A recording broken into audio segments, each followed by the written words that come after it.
Sébastien Desabre va-t-il quitter les Léopards? Le boxeur Bololo a-t-il été brûlé vif? Et les élections de la FECOFA seront-elles annulées? L'actualité du sport congolais est secouée par d'immenses bouleversements en cette période estivale.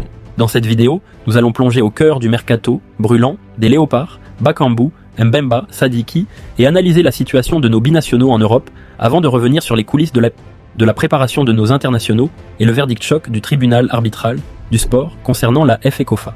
Si vous voulez enfin savoir toute la vérité sur le mystère de la mort du boxeur Bololo, que l'on dit brûlé vif, restez bien attentifs jusqu'à la toute fin de cette vidéo et abonnez-vous dès maintenant pour ne rien manquer.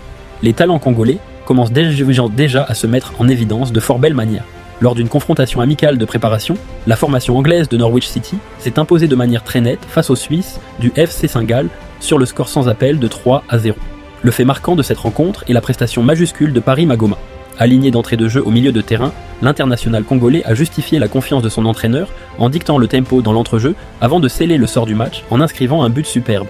Cette titularisation et cette efficacité devant le but constituent un signal extrêmement positif pour le joueur des Léopards à l'approche de la reprise officielle des championnats européens. Sa capacité à se projeter et à être décisif dès les matchs de préparation démontre qu'il faudra compter sur lui au plus haut niveau dans les mois à venir. Selon vous, Paris Magoma peut-il s'imposer comme le patron incontournable du milieu de terrain de Norwich City cette saison? Passons au sujet qui fait parler en RDC. Desabre va-t-il quitter les Léopards pour une autre sélection? La cote des techniciens qui encadrent nos fauves ne cesse de grimper sur l'échiquier international, provoquant de nombreuses convoitises. La fédération kazakh de football s'est activement lancée à la recherche d'un nouveau sélectionneur pour diriger son équipe nationale et a ciblé le profil de Sébastien Desabre. Les médias locaux du Kazakhstan confirment que le technicien français figure en excellente position sur la liste des dirigeants de la fédération, aux côtés d'autres grands noms du football international, comme Vladimir Petkovic, le sélectionneur actuel de l'Algérie. La tâche s'annonce cependant extrêmement complexe pour les dirigeants kazakhs, puisque Sébastien Desabre est lié à la RDC par un contrat de longue durée qui court jusqu'en 2029 et qu'il est heureux avec la RDC et ne compte pas quitter les Léopards. Il se fixe d'ailleurs un objectif d'ici 2027 de gagner la CAN. Cette marque d'intérêt souligne le travail remarquable accompli par le technicien avec les Léopards, mais sa situation contractuelle rend un départ hautement improbable, obligeant probablement le Kazakhstan à se tourner vers des entraîneurs libres. Pensez-vous que la fédération congolaise parviendra à conserver Sébastien Desabre jusqu'au bout de son contrat en 2029, malgré les offres lucratives de l'étranger? Nous abordons maintenant le vif du sujet, avec les mouvements majeurs et les spéculations brûlantes autour du mercato des joueurs originaires de la République démocratique du Congo, un marché qui s'agite intensément sur tout le continent européen. Du côté de l'Allemagne, l'histoire d'amour entre Nathanael Mboukou et le FC Augsbourg touche inéluctablement à son terme. Après avoir enchaîné plusieurs prêts successifs, sans jamais réussir à s'imposer durablement comme un titulaire indiscutable au sein du club de Bundesliga, l'ailier international congolais a pris la décision ferme de mettre fin à son aventure outre-Rhin. Des discussions sérieuses ont déjà été entamées entre l'entourage du joueur et la direction du club allemand afin de parvenir à une résiliation à l'amiable de son contrat, qui devait initialement expirer le 30 juin 2027. Le FC Augsbourg ne s'oppose pas à cette issue et étudie favorablement la séparation. En coulisses, l'agent de Mboukou s'active intensément et multiplie les contacts avec plusieurs écuries européennes pour trouver le projet idéal capable de relancer la carrière du jeune international. Dans quel championnat européen pensez-vous que Nathanael Mboukou doit s'engager pour exprimer pleinement son potentiel et retrouver du temps de jeu? Le capitaine emblématique des Léopards fait lui aussi trembler le marché des transferts par ses choix courageux et ses ambitions élevées. Chancel Mbemba a officiellement repoussé les avances très concrète de la formation turque de Çorum FK. Le club promu en première division turque avait sorti les grands moyens en lui soumettant une proposition de contrat assortie d'un salaire annuel XXL de 2 millions d'euros net. Malgré cette offre financière particulièrement alléchante, le défenseur central et leader de la sélection congolaise a opposé une fin de non-recevoir catégorique. L'objectif du Roc des Léopards reste limpide à ce stade de sa carrière. Il refuse de faire un choix, par défaut, dicté uniquement par l'argent, et vise exclusivement un grand club européen disputant les compétitions continentales. Solide sur ses appuis, fort d'une immense expérience et doté d'un leadership naturel, Mbemba sait que les prétendants de haut standing ne manqueront pas avant la clôture définitive du marché estival. Dans quel grand club européen verriez-vous Chancel Mbemba signer pour relever son prochain grand défi sportif? Pendant que certains cadres étudient les offres de premier plan, de jeunes binationaux prometteurs affolent les recruteurs à l'image du jeune latéral Joseph Kaloulou. Âgé de seulement 21 ans, le défenseur franco-congolais sort d'une saison pleine et particulièrement convaincante sous les couleurs du Pau FC en Ligue 2. Avec 57 matchs professionnels disputés au cours des 2 dernières saisons et une nomination prestigieuse parmi les 8 finalistes pour le trophée de la pépite de la saison en championnat, Ces performances régulières ont logiquement attiré les regards des recruteurs. Deux clubs se positionnent désormais de manière très claire pour s'attacher ses services, alors que son contrat avec le club palois court jusqu'en juin 2027. En France, la formation d'Angers SCO cherche un renfort de poids pour son couloir gauche et étudie minutieusement la faisabilité financière de l'opération. En Suisse, le FC Bâle est également séduit par les qualités de vitesse et de percussion du joueur et souhaite l'intégrer dans son projet axé sur le développement des jeunes talents. Dans quel club, entre Angers SCO en Ligue 1 et le FC Bâle en Super League suisse, Joseph Kaloulou parviendra-t-il le mieux à franchir un palier? L'avenir de la sélection nationale s'annonce radieuse avec l'arrivée imminente de nouveaux cracks formés dans les meilleures structures mondiales. Une véritable exclusivité secoue le milieu du football congolais avec l'annonce du choix international de Théo Mounonga. Ce milieu de terrain polyvalent et ultra prometteur de 19 ans appartient à la galaxie du City Group et évolue actuellement en Belgique au Lommel SK, formé d'abord à OH Leuven entre 8 et 16 ans, puis passé par le prestigieux club Bruges. Le jeune joueur possède une marge de progression phénoménale. Surnommé le futur Jude Bellingham par ses proches en raison de son volume de jeu impressionnant, de sa puissance athlétique et de sa justesse technique, Théo Mounonga a pris la décision officielle de défendre les couleurs de la République démocratique du Congo. C'est un renfort de choix et un dossier en or pour la fédération qui sécurise là un élément clé pour l'avenir de l'équipe nationale. Pensez-vous que Théo Mounonga parviendra à s'imposer rapidement chez les Léopards, malgré son jeune âge? Le marché local de la Linafoot n'est pas en reste et subit lui aussi les assauts des clubs étrangers prêts à s'offrir les meilleurs talents du pays. Le Daring Club, Motema Pembe, se trouve actuellement dans une position très délicate et risque de perdre gros dans les jours à venir concernant sa jeune pépite, Arsène Wenger. Le joueur se trouve actuellement sur le continent européen, plus précisément en Belgique, après avoir effectué un passage par la France, afin de découvrir les exigences du football de haut niveau.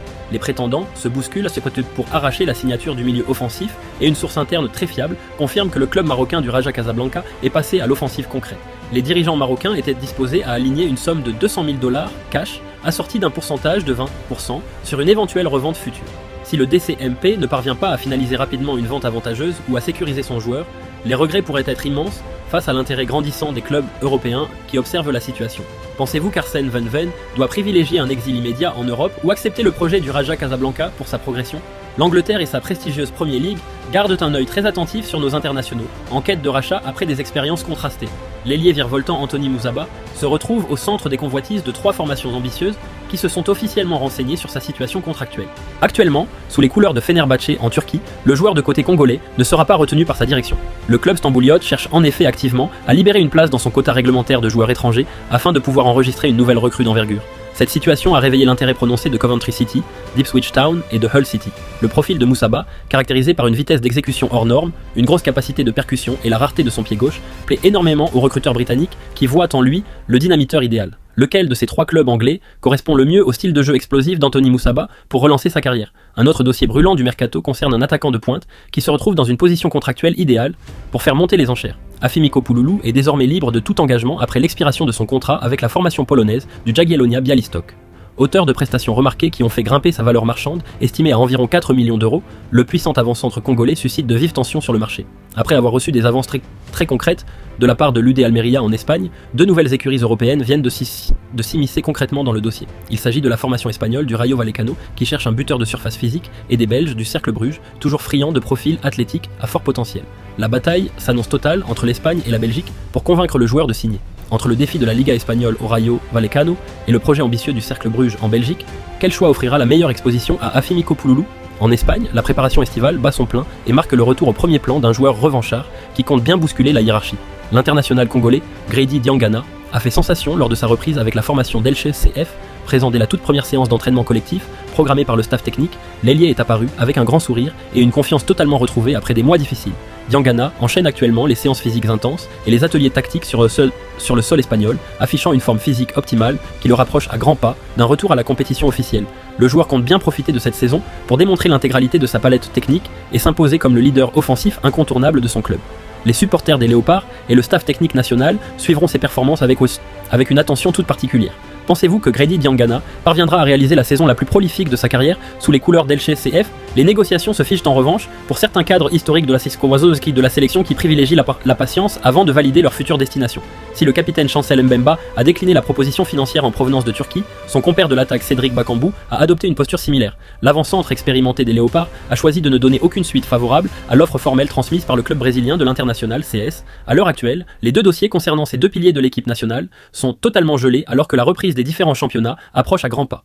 La stratégie des 2 joueurs reste pourtant très claire, ils refusent de s'exiler dans des championnats exotiques ou structurellement moins compétitif à un an seulement de la phase finale de la Coupe d'Afrique des Nations 2027, rester performants au plus haut niveau européen demeure leur priorité absolue pour guider la sélection. Chancel Mbemba et Cédric Bakambu ont-ils raison de bloquer leur mercato à ce stade de l'été pour privilégier uniquement le niveau sportif? La nouvelle génération continue de s'installer durablement dans des championnats réputés pour leur rigueur formatrice. C'est le cas du jeune international espoir U23 Keaton Ekoli qui vient de franchir un cap décisif dans son développement professionnel. À 19 ans seulement, l'ailier explosif s'est officiellement engagé en faveur de Helmond Sport, une formation qui évolue en 2e division aux Pays-Bas. Le jeune talent congolais arrivait en provenance du FC Braga au Portugal, où il évoluait principalement avec l'équipe réserve et les moins de 23 ans. Il a su convaincre les dirigeants néerlandais lors d'une période d'essai particulièrement rigoureuse avant de paraffer un contrat de 2 saisons fermes, assorti d'une année supplémentaire en option. Doté d'une vitesse de pointe impressionnante et d'une puissance physique rare pour son âge, il a déjà effectué ses premières minutes sous sa nouvelle tunique lors d'une rencontre amicale face aux Saoudiens d'Al Tahaoun. Pensez-vous que le championnat de 2e division néerlandaise est le tremplin idéal pour permettre à Keaton Ekoli d'intégrer rapidement la sélection A des Léopards? La surprise de ce mercato pourrait bien venir d'Écosse, où un véritable colosse est en train de bousculer toute la hiérarchie des défenseurs binationaux. Brooklyn Kabongolo réalise une ascension absolument fulgurante sous les couleurs de Livingston FC. Arrivé au sein du club écossais durant l'été 2025, en provenance de la modeste 6e division anglaise, ce défenseur central franco-congolais d'1m95 a vu son statut changer du tout au tout. D'abord prêté à Arbroath FC en Championship pour s'aguerrir, il s'est immédiatement imposé comme le patron de l'arrière-garde, s'offrant même le luxe d'inscrire un doublé marquant face à Dunfermline. Ses prestations de haut vol ont obligé Livingston à casser son prêt dès le mois de janvier 2026 pour le réintégrer en urgence dans l'élite. Depuis son retour en Scottish Premiership, il enchaîne les performances majeures, dominant les airs avec un taux exceptionnel de 75% de duels aériens remportés et s'illustrant face aux Glasgow Rangers d'une volée somptueuse lors d'un match nul mémorable. Élu joueur du mois de février 2026, il frappe désormais avec insistance à la porte des Léopards. Brooklyn Kabongolo possède-t-il le profil athlétique indispensable pour devenir le futur patron de la charnière centrale de la RDC? Le cas des grands espoirs appartenant au cadre de la Premier League suscite également de grandes manœuvres en coulisses. L'attaquant anglo-congolais de 21 ans Divin Moubama s'apprête à relever un nouveau défi loin des structures de Manchester City. De retour au sein du club mancunien, après un prêt formateur mais contrasté du côté de Stoke City, le jeune joueur attise les convoitises de plusieurs écuries ambitieuses pour la saison 2026-2027. Son bilan à Stoke City affiche 26 apparitions pour 5 réalisations, une progression malheureusement stoppée net en janvier 2026 par une blessure très grave au ligament de la cheville. Malgré ce pépin physique, la formation de Derby County pousse de toutes ses forces pour obtenir un prêt immédiat, tandis qu'Ipswich Town et les Français du LOSC Lille suivent attentivement l'évolution du dossier. Manchester City n'exclut aucune option, mais réclame une somme importante de 10 millions de livres sterling en cas de transfert sec définitif. Toujours éligible pour représenter la République démocratique du Congo, puisqu'il n'a porté le maillot anglais que chez les jeunes, la porte des Léopards reste grande ouverte. Divin Moubama doit-il opter pour un transfert définitif au LOSC Lille pour lancer définitivement sa carrière internationale avec le Congo? Nous terminons ce grand point mercato par la situation délicate d'un ailier international congolais qui cherche à retrouver la lumière après une année de doute dans le nord de l'Europe. L'avenir de Michel-Ange Balikwisha pourrait basculer très rapidement vers le championnat anglais du Championship. Le joueur de 25 ans figure en excellente position sur les tablettes des dirigeants de West Ham United qui s'activent pour reconstruire un effectif ultra compétitif capable de jouer la montée immédiate après leur relégation. Transféré au Celtic Glasgow en août 2025 pour une somme de 5 millions de livres sterling en provenance de l'Antwerp, Balikwisha sort d'un exercice très compliqué en Écosse avec seulement 14 apparitions et aucun but inscrit. La nomination récente de Niels Coppen au poste de responsable du recrutement chez les Hammers pourrait grandement faciliter la transaction, l'ancien dirigeant des Rangers appréciant particulièrement le profil du Congolais. Si aucune offre officielle n'a encore été formulée sur le bureau des dirigeants du Celtic, les discussions se poursuivent activement. Comment est mort le boxeur congolais en Afrique du Sud? Le monde des sports de combat est quant à lui plongé dans le deuil et l'incompréhension après la disparition brutale d'une figure montante. Le boxeur congolais Roméo Katompa, plus connu sous le pseudonyme de Bololo, est décédé en Afrique du Sud. L'annonce de sa mort a suscité une vive émotion au sein de la diaspora congolaise de Johannesburg ainsi que dans son pays d'origine, mais elle s'accompagne également de vives zones d'ombre. À ce stade, deux versions radicalement différentes et contradictoires circulent avec insistance. La première hypothèse, soutenue par plusieurs témoignages de proches et de membres de la communauté locale, évoque un drame survenu lors d'un violent incendie criminel ou accidentel dans la nuit du 16 au 17 juillet 2026. La seconde hypothèse, relayée par d'autres sources locales, avance plutôt la piste d'un suicide. Face à ces spéculations, et en l'absence de tout élément officiel, la plus grande prudence reste de mise. Les autorités sud-africaines mènent actuellement des investigations rigoureuses pour déterminer les circonstances exactes de ce drame.